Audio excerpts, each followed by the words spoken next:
Merci de votre fidélité. 20h sur la télévision Futur Média. Bienvenue à cette édition. Les titres, c'est tout de suite. Saint-Louis sans nouvelles de ses pêcheurs. Cela fait exactement 8 jours que les chercheurs rentrent bredouilles. Au total, 6 disparus. Leurs familles réclament le déploiement de moyens plus adéquats à leur recherche. Retour inquiétant de la grippe aviaire. Plus de 800 oiseaux en ont fait les frais au Parc national de la Langue de Barbarie. Mais les autorités rassurent, selon le ministre de l'Élevage, la menace est circonscrite et la riposte se poursuit. Yewwi Askan Wi marche le 29 mars prochain. La conférence des leaders annonce une série de manifestations pour dénoncer les dérives du régime. Les éclairages de Déthié Fall et Malick Gakou dans cette édition. Et puis le Sénégal en passe de conforter sa place de leader dans la poule L. Les Lions ont inscrit 4 buts face au Mozambique lors de la première mi-temps, un match comptant pour les éliminatoires de la CAN 2024 qui se déroulera à Abidjan, en Côte d'Ivoire, à partir du mois de janvier prochain. Voilà pour les titres, le développement, c'est tout de suite.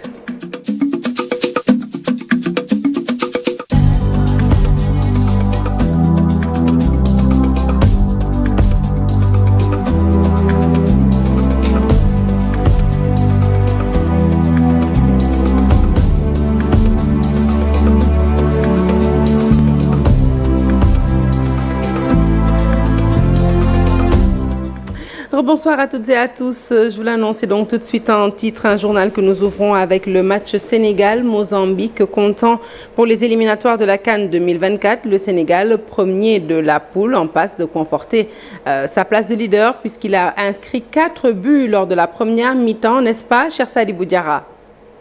Sarah, c'est exactement ça. Au stade président Abdoulaye Wade à Diamniadio, c'est un festival de vie ce soir.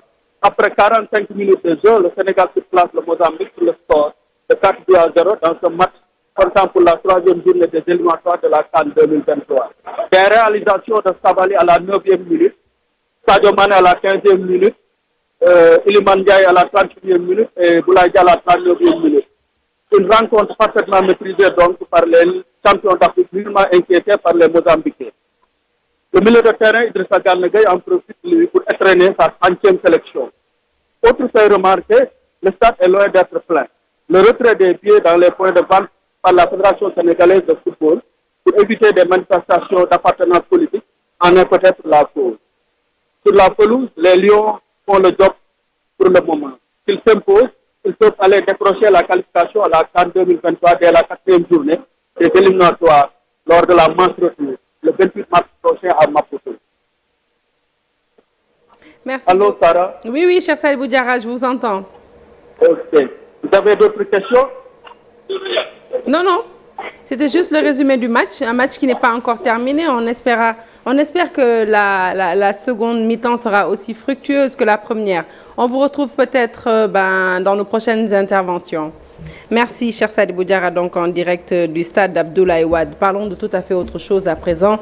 La disparition de 6 pêcheurs au large de Saint-Louis. Ces pêcheurs restent introuvables depuis 8 jours pour une partie de pêche qui devait durer seulement 3 jours.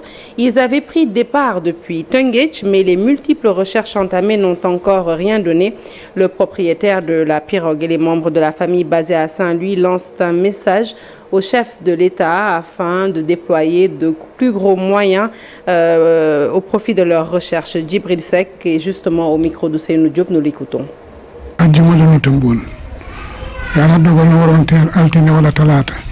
Ils étaient partis vendredi dernier et devaient normalement rentrer lundi ou mardi. Mais depuis lors, nous n'avons aucune nouvelle. Nous demandons de l'aide au gouvernement pour qu'il nous soutienne dans les recherches. Les parents sont fatigués et désespérés. Nous sommes fatigués et nous sommes également tristes. Mais c'est la volonté divine et nous l'acceptons. Qu'ils fassent ce qu'il y a de mieux pour eux. Mais nous interpellons le président de la République, le président Macky Sall, pour qu'il nous aide en déployant les gros moyens dont dispose le gouvernement, comme les avions, les hélicoptères et même la marine nationale, pour retrouver nos parents pêcheurs disparus en mer depuis plus d'une semaine.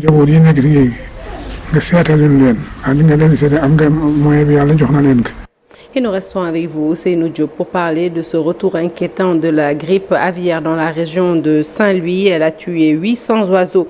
Dans le parc national de la Langue de Barbarie, 9 espèces sont touchées. Dans le parc, les autorités locales ont visité le site et accentuent la sensibilisation dans les villages environnants, et ce pour éviter justement la propagation de la maladie. Reportage signé encore Ousseynou Diop et Habib Seck.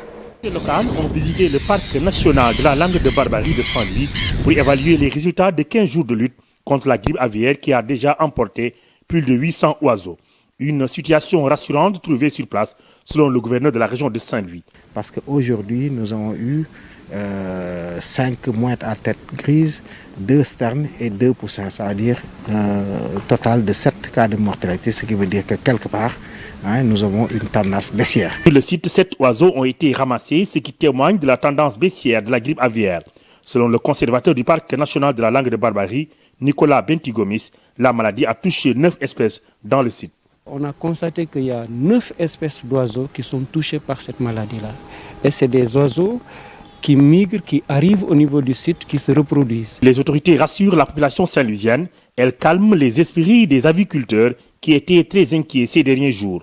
Toutefois, elles ont décidé de mettre l'accent sur la sensibilisation. Nous avons déclenché notre plan de riposte grâce à l'expérience que nous avons capitalisée, qui consistait d'abord à prendre des mesures de sauvegarde pour endiguer, en tout cas pour contenir dans une certaine mesure cette situation d'épizootie. Et la lutte va continuer. Certainement, le gouverneur va continuer à nous accompagner, à nous renforcer pour qu'on arrive vraiment à avoir 0 cas. Dans le parc national de la Langue de Barbarie, toutes les mesures ont été prises par les autorités administratives de la région. Ici, les visiteurs sont obligés de porter des combinaisons pour éviter toute contamination.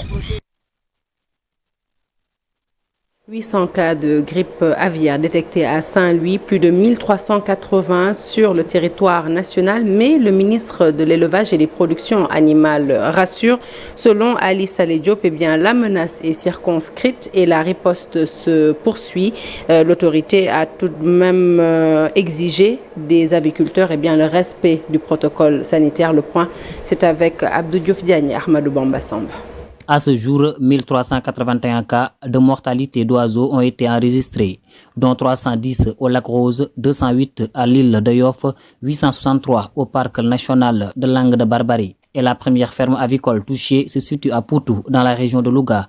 Malgré tout, le ministre de l'Élevage et des Productions animales rassure. Tout à fait, parce que je l'ai dit tout à l'heure, chaque année, nous on s'attendait à ça. C'est la raison pour laquelle nous avons pris, en tout cas, nous avons formé nos équipes.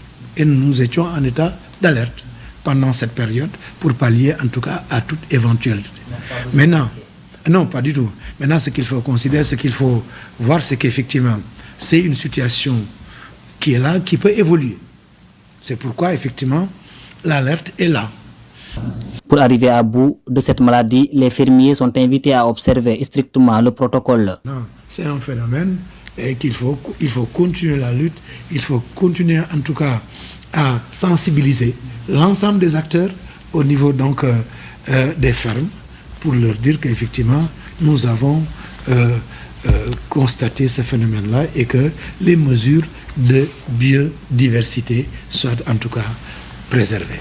A signaler que l'apparition de la maladie coïncide avec la grande migration transatlantique des oiseaux aquatiques dont certains séjournent dans les zones humides du nord du pays de novembre à mars.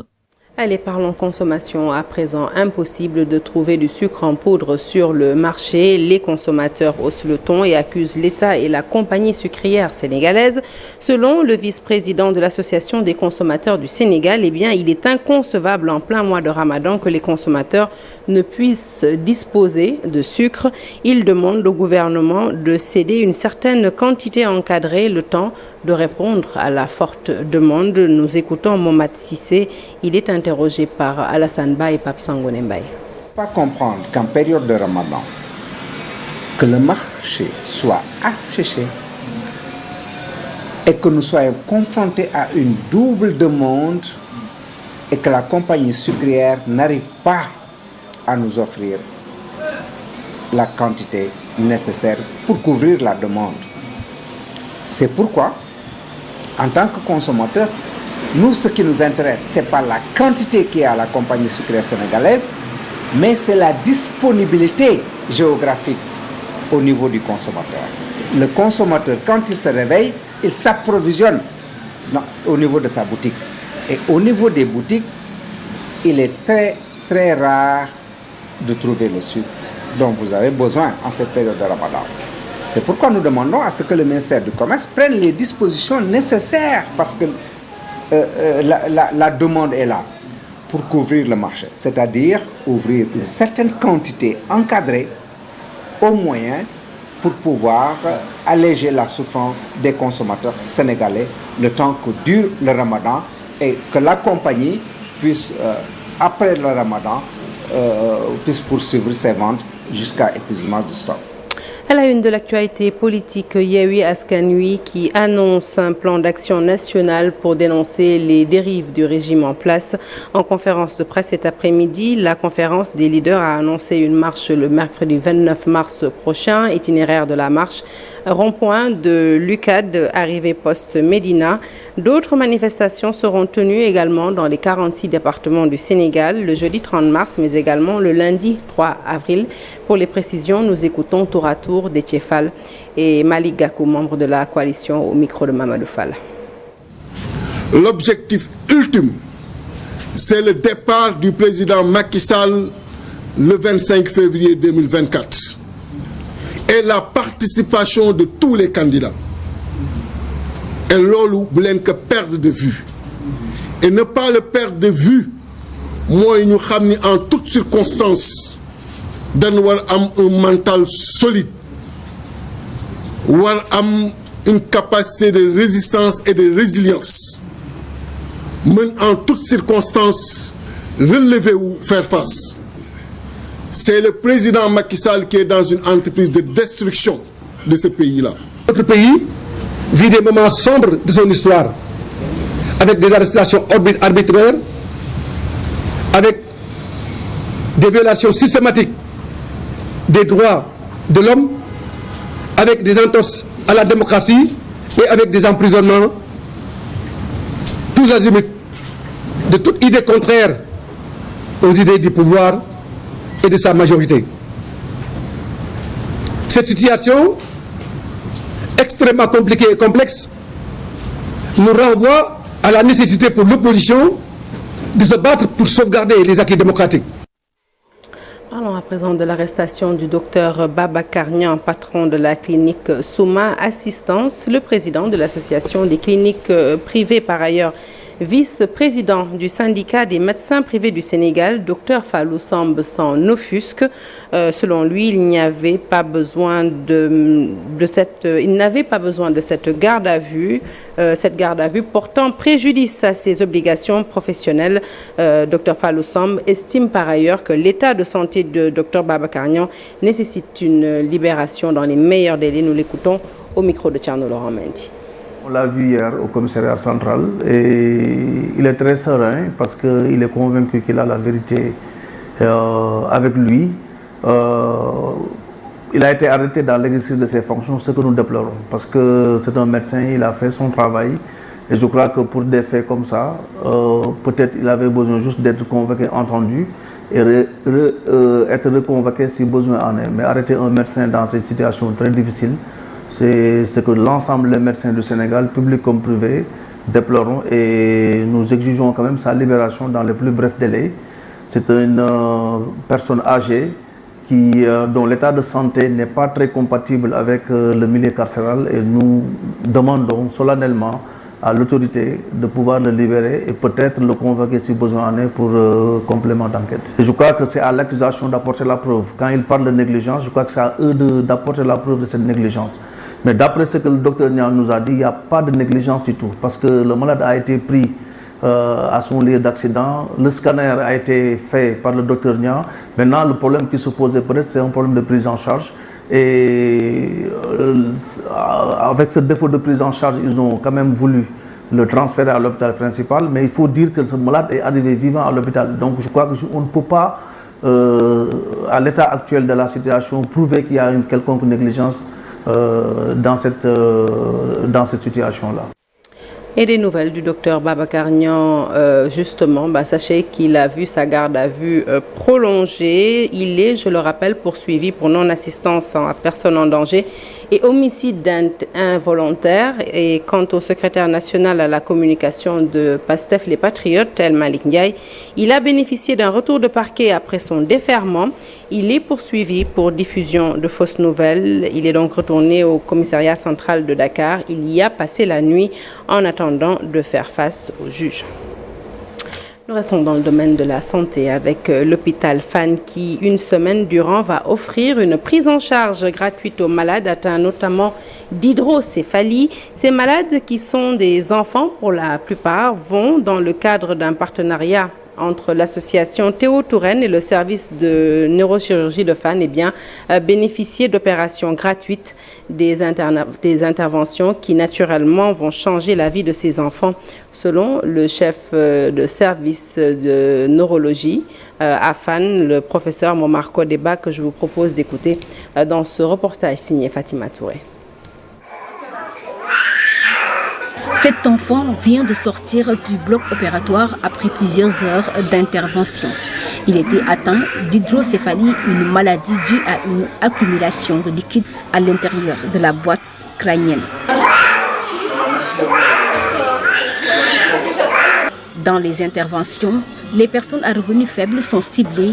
La prise en charge de cet enfant est entièrement gratuite. Une œuvre sociale fruit d'un partenariat entre le service neurologie de Fann et une association française, Théo Touraine. Ceci est important parce que c'est une activité qui cible particulièrement les enfants démunis, donc qui n'ont pas à payer quoi que ce soit pour cette prise en charge. Et c'est un exemple de générosité et de désintéressement. Tous les jours, il y a au moins 3-4 enfants qui le seront. Mais encore une fois, ceci est un premier pas. Je pense qu'il y aura une façon de pérenniser cette activité. Et il y aura également une façon de développer un partenariat et un partage d'expériences fructueux. Cette malformation peut avoir des conséquences désastreuses si l'opération se fait tardivement. Donc notre but, c'est vraiment de permettre à des enfants qui n'auraient pas accès aux soins du fait de leur manque de moyens financiers à cette opération dont ils ont absolument besoin pour leur devenir. Parce que si l'hydrocéphalie n'est pas opérée, les conséquences sont, outre les maux de tête et un retard psychomoteur, un retard intellectuel, une baisse, voire une perte de la vision, et puis ces grosses têtes que signalait bien le professeur Kodeba, qui peuvent aussi être source d'exclusion sociale. Donc ce sont des enfants qu'on a besoin d'opérer tôt. Après l'opération de son fils couronné de succès, cette maman retrouve enfin le sourire. Mon fils est né avec une malformation. Malheureusement, je n'avais pas les moyens pour son opération. Mais heureusement, il a bénéficié d'une intervention gratuite grâce à l'aide du service neurologie de Fann. Avant son opération, il ne pouvait même pas se tenir debout. C'était très dur. Une semaine durant, les neurochirurgiens vont essayer d'aider le maximum d'enfants qui souffrent de malformations afin de leur permettre d'avoir une vie normale. Fatima Touré, merci. Vers des turbulences dans le secteur des hydrocarbures, l'intersyndicale des travailleurs du pétrole, du gaz et des activités connexes compte déposer un préavis de grève lundi prochain. Il exige l'application de la convention collective des hydrocarbures, la suppression des caméras de surveillance dans les camions et l'augmentation des salaires. Ses membres soutiennent que si rien n'est fait au terme de leur préavis de grève, ils vont durcir le ton. Ils étaient en conférence de presse à Pikine, Mathurin, Sagna et justement le secrétaire général de l'intersyndicale. Je vous propose de l'écouter avec Abdoulaye Anne. Les caméras embarquées dans les camions des véhicules de transport hydrocarbures. Le deuxième point, c'est la convention collective de transport hydrocarbures et routiers. Les caméras, on a saisi qui de droit? On a saisi la CDP, on a saisi Total, on a saisi le Haut Conseil du dialogue social, le ministre du Travail et de l'Emploi. On a saisi tout ce qu'on devait saisir pour leur faire part des caméras. Donc on voulait alerter et dénoncer. On a dénoncé, mais personne ne nous a reçus. Parce que les caméras, c'est notre intimité qui est mise en jeu. Et si rien n'est fait, bon, on a un préavis de grève qu'on a, et donc on va le déposer dès demain. Et voilà. Maintenant, si Total persiste sur sa position, mais on va aller en grève. Allez, on s'intéresse à présent au collectif des orphelins de la première guerre du Golfe. L'État du Sénégal décide enfin de rouvrir le dossier sur la base d'un accord déjà pris avec l'avocat du collectif. Le collectif des orphelins de la guerre du Golfe, c'est un dossier qui, je rappelle, est vieux de plus de 30 ans. Suite à la nouvelle décision, une rencontre est prévue avec le ministre de la Justice, Maître Aminata Sonko, et l'avocate du collectif. Nous l'écoutons avec Aminata Mbaresso. Après 32 ans de bataille, de lutte, c'est vrai que moi j'ai pris le dossier récemment, mais on a pu obtenir une bonne nouvelle. Il faut savoir que récemment, au cours du mois de mars, on a obtenu du président de la République une confirmation comme quoi le dossier devrait se régler prochainement, définitivement. Mais ce que je veux dire aujourd'hui, c'est qu'après 32 ans, on peut enfin partir sur des bonnes bases et se dire, bon, vous voulez un règlement définitif, nous aussi. Comment on fait? Voilà. Donc, premier pas, reconnaissance officielle publique de la nation. Deuxième pas, indemnisation. Et si on indemnise, comment on fait? Est-ce que l'État du Sénégal a été indemnisé il y a 30 ans? Si oui, dites-nous comment on fait pour trouver une solution pour rembourser un petit peu à nos clients. Parce qu'on sait que l'État du Sénégal n'est pas riche non plus. Voilà. Et si l'État du Sénégal n'a pas été indemnisé, pourquoi? Est-ce qu'il n'y avait pas une assurance? Est-ce qu'on ne peut pas actionner l'assurance? Voilà, soit l'assurance de l'État du Sénégal, soit l'assurance de l'État saoudien. Le nouveau représentant du Khalif général des Mourides dans la région de Fatick installé officiellement, il s'agit de l'opérateur économique El Hadj Gueye Dieng. Il remplace ainsi Modou Bop, décédé il y a quelques mois. Les émissaires envoyés par le porte-parole du Khalif général des Mourides ont justifié leur choix par son engagement au sein de la confrérie. Les détails, c'est avec Aminata Goudiaby et Abdou Karim Bey. El Hadj Gueye Dieng est donc désormais le représentant du Khalif général des Mourides dans la région de Fatick. Et ce sont les fidèles eux-mêmes qui ont porté leur choix sur lui en raison de son engagement au sein de la communauté.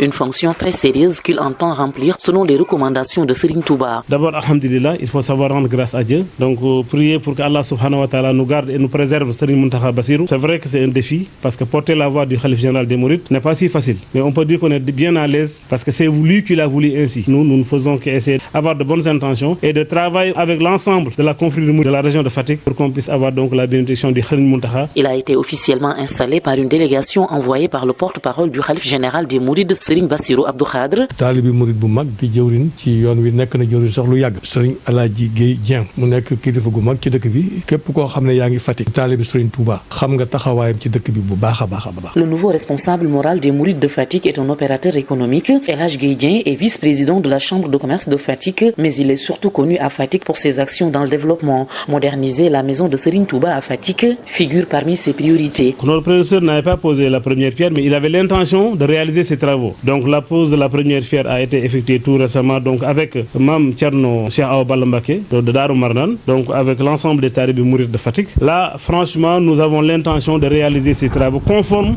donc à les réalités actuelles. C'est-à-dire qu'aujourd'hui, nous avons l'intention d'engager d'autres travaux. Nous voulons que la maison de Serigne Touba de Fatick soit comme les autres maisons dans toutes les régions du Sénégal, nous permettant de pouvoir engager d'autres travaux, Inch'Allah. Les émissaires du porte-parole du Khalif général des Mourides ont tenu à présenter aux autorités administratives le nouveau représentant. Des visites de courtoisie leur ont été rendues. La rubrique culture, à présent, elle nous intéresse à la performance artistique, une création originale et personnalisée effectuée devant un public. Cette forme de peinture est très souvent utilisée pour donner vie en direct à une création graphique. Et vous allez le voir dans cette représentation de Maïmouna Diop que chaque artiste y va de sa technique. Ibou Diouf. Elle est passionnée de dessin et de peinture artistique contemporaine. Cette artiste plasticienne est conviée à se prononcer sur un thème portant sur le numérique, un coup de pinceau qui ose et exprime de l'esthétique dans l'expression de cette œuvre. Une performance, c'est une représentation artistique devant un grand public. Et ça a été l'objet de ma participation par rapport à l'organisation de ce panel. En fait, je me suis référée au thème qu'ils ont donné par rapport au panel. C'était femmes, numérique et digitalisation. Le visuel est conçu d'après un thème, une maquette, un scénario établi avec les liens de l'événement. Ainsi, il est prévu à l'avance, très souvent, et réalisé en live à l'identique. La performance, c'est, je peux dire, un exercice de professionnel. Parce qu'il y a des touches qu'on ne peut pas exercer en peu de minutes si la technique n'est pas bien ancrée chez l'artiste. L'opportunité pour moi de rendre hommage à mes professeurs parce que moi je suis fière de dire tout le temps que j'ai eu la chance d'avoir été bien formée. Souvent réalisé dans une galerie, lors d'un concert de musique, d'une réception de mariage ou un événement public, Maïmouna Diop a fait l'étalage de son talent devant ses collègues du ministère de la Culture, une autre manière pour elle de parler de l'utilisation du numérique dans la mission de ces actrices culturelles. Fin de ce journal, merci de l'avoir suivi. Juste avant de se quitter, le Mozambique vient d'inscrire son premier but. C'est lors de la deuxième mi-temps, toujours face au Sénégal qui en a marqué 4 lors de la première mi-temps. Et on croise les doigts pour que les Lions justement sortent vainqueurs de ce face-à-face avec le Mozambique qui, je le rappelle, est déjà deuxième de la poule plutôt. Excellente suite des programmes sur la télévision Futur Média. Excellente soirée.